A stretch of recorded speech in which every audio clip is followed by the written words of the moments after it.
Ghost stories? Nah, we don't have anything like that around here.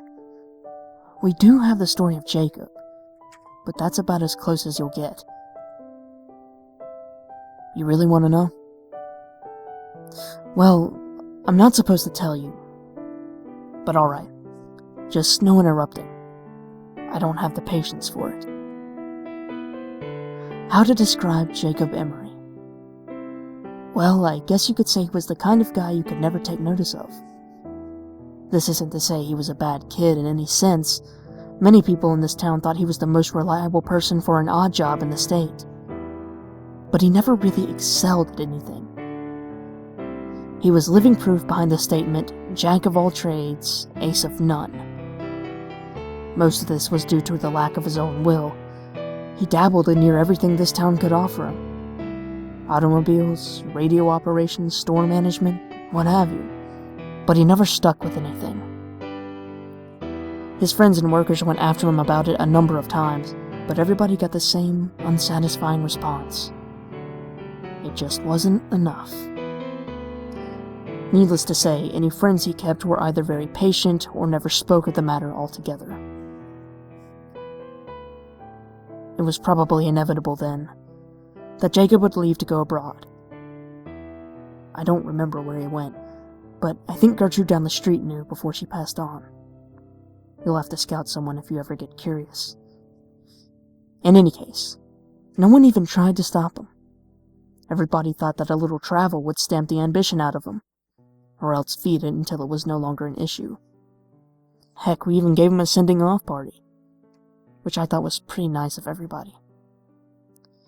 So anyway, he was gone for 6, 7 years. Can't remember. You'll have to check with someone else about that too. Anyways, he came back eventually, and he had changed, obviously enough. He was amiable, energetic, all smiles all the time, and we all quickly learned why. He showed us a souvenir he'd brought back. A solid black stick, the length of a pencil, but the texture of chalk. We all wondered why on earth such a simple thing would prompt such a spring in his step, until he gave his demonstration. He took a piece of paper, and with this stick, God, there's got to be a better word for it, this stick, he drew a crude circle. It dropped and rested on the border of the paper like a stone. It didn't leave the paper, but it acted out on it, sort of like an old movie projector on a screen. Son, I know how crazy that sounds, and if you feel like playing skeptic, then you can leave an old man to his craziness, but I know what I saw, even if everyone's been hushing it up. And that stone he drew dropped. Jake even passed around the paper, and as it was being passed, it rolled around as the paper got tilted. None of us had any words for it. What was there to say? But he continued drawing demonstration after demonstration for us. Stick figures in various pageants and plays doing everything from fighting each other to making perfect human pyramids, and we all thought it was incredible. That was all the go-ahead he needed. He announced he planned to put on shows to pay for rent and food, where he would draw anything the crowd members wanted. That we talked some length about. And eventually, he convinced us that it would be safe, his drawings ethical, the practice lucrative and unique, and the attention would not go outside the town's borders. Poor Jacob. If I'd not been so swept up in the moment, I might have read the signs right then and there, and saved the kid by snapping the terrible thing in half. But I was younger. We all were, and we saw no problem with encouraging him with what we all saw was an incredible experience to be shared with everyone. Now, we didn't have any big radio or television connections, mind you, and the internet wouldn't come around for another decade. So he did what all people on a shoestring budget do. He advertised his show with flyers. Flyers might not mean anything to you city folk, but in a small town, they get a fair glance over from time to time. And what's more, Jacobs managed to stick out by having little figures jump up and down to get people's attention. His first show must have gotten nearly 60 or so people, probably a lot more than that, and his shows were fantastic.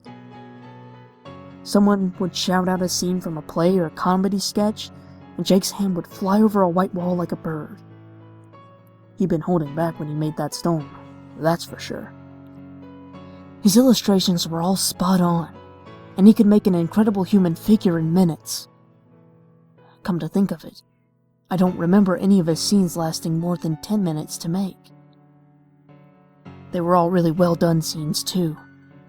Not only could you see a knight charge a castle, Jake would draw the castle's interior as well, like a wedding cake split down the middle, so you could see the knight scale the walls, fight his way through the levels to the dungeon, fight back out with the princess, and make a leaping jump off the castle parapets onto his getaway horse. All in complete silence.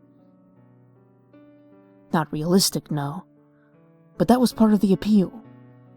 None of us went in there expecting something real. When a scene or sketch was finished, either the characters would leave off a wall or he'd cover the wall up with white paint.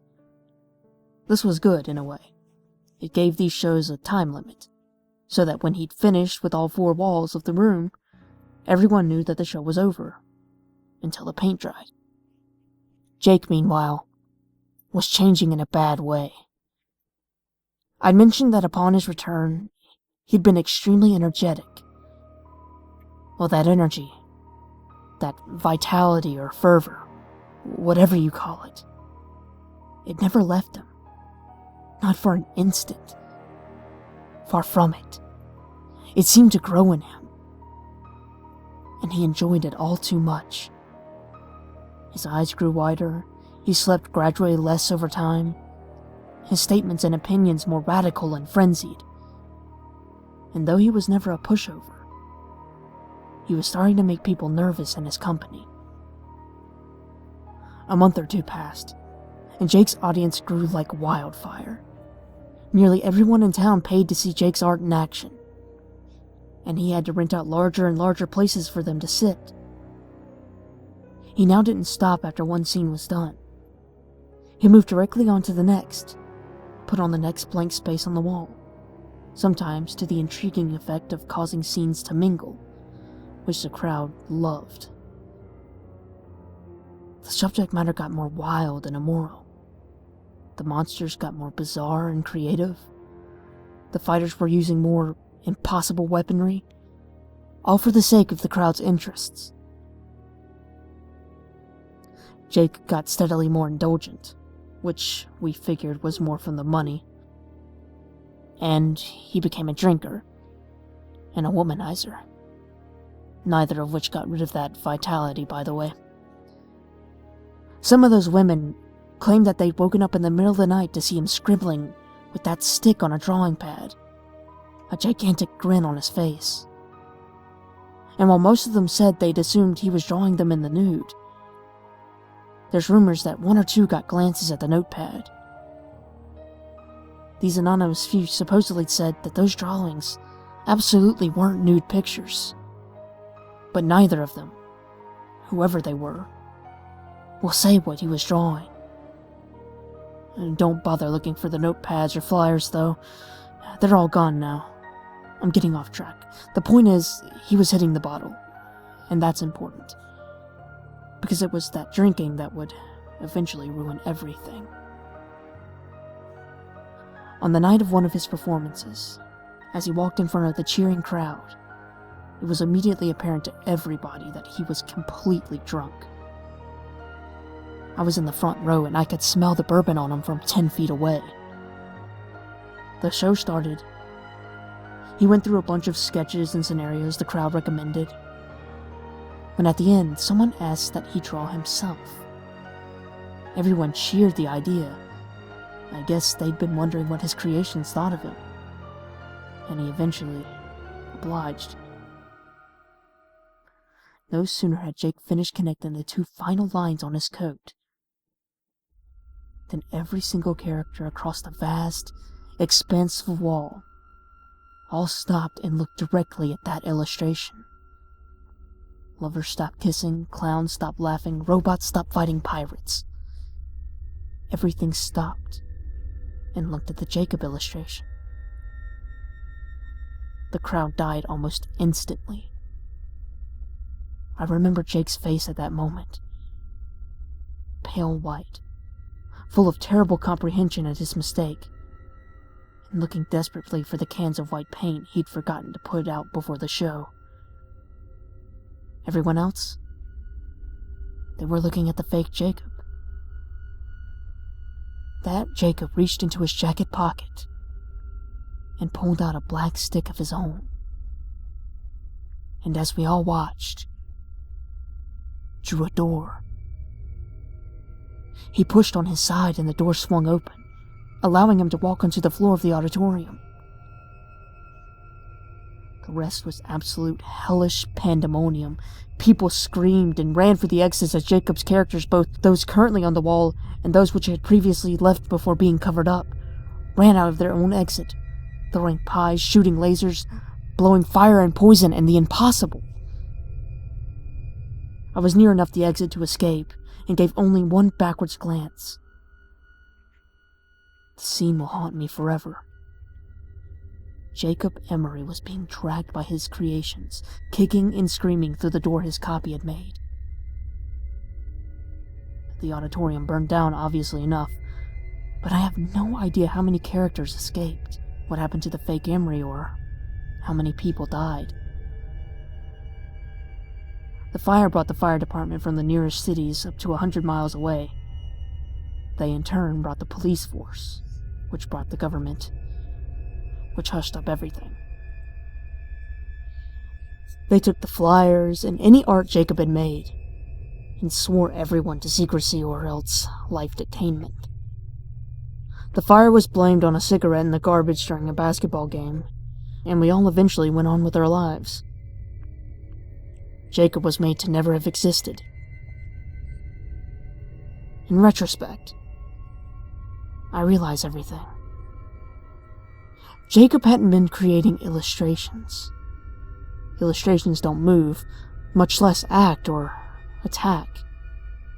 They're just images people see, shadows made to look like real things.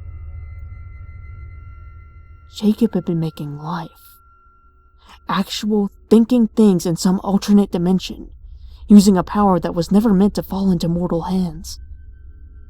He got drunk on his power. His punishment was probably well-deserved. Incidentally, the government screwed up on 2 different accounts.